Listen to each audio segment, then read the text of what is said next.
உமக்கு ஆலயமாய் நான் உமக்கு எவரும் அதை எழுந்து விடுவர். மாறாக என் பொருட்டு தம்மையே அழித்துக் கொள்கிற எவரும் வாழ்வடைவார்.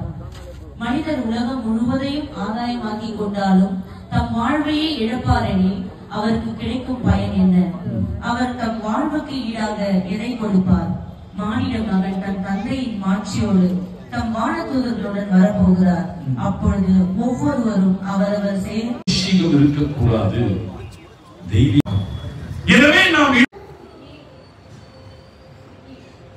ஜெபம் செய்வோம். தலைகளை தாழ்த்தி நாம் தலைகளை தாழ்த்தி நாம் ஜெபிப்போம்.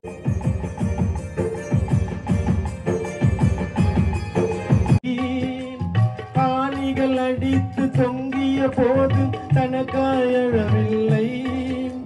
கழவர்கள் நடுவில் கதறிய இயேசு உனக்காய் அழுகின்றான். கழவர்கள் நடுவில் கதறிய இயேசு உனக்காய் அழுகின்றார். அன்பர் இயேசுவின் அன்பு அது அளவிட முடியாது.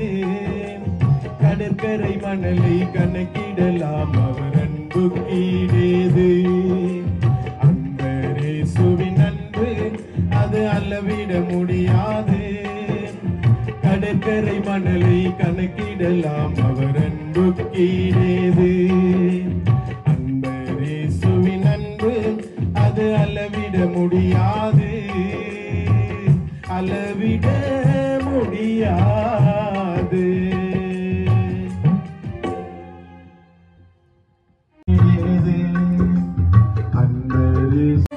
அலங்காரிட முடியாது. அது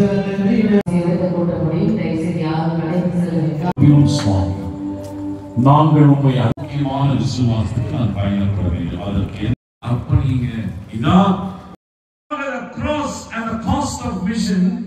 சிலுவையும் விலை உயர்ந்த திருப்பணியும் சிலுவை.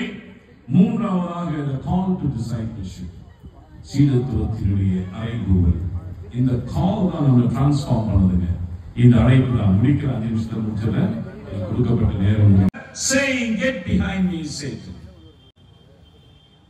எந்த காரியங்கள் என்று என்ன பண்ணுங்க அப்படிங்க இதான் வாழ்வை மற்றவர்களுக்கு என்று என்ன பண்ணுங்க சிந்தனைகளாக இருக்க வேண்டும்.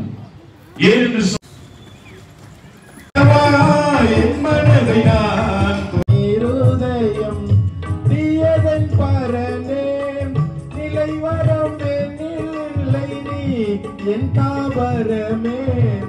நிலை வரம் இல்லை நீ என் தாவரமே.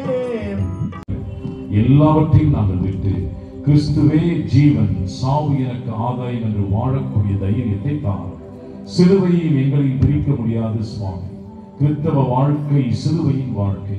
இந்த சிலுவையை நாம் கிறிஸ்துவை மையப்படுத்தி நான் ஒரு ஆரோக்கியமான விசுவாசம்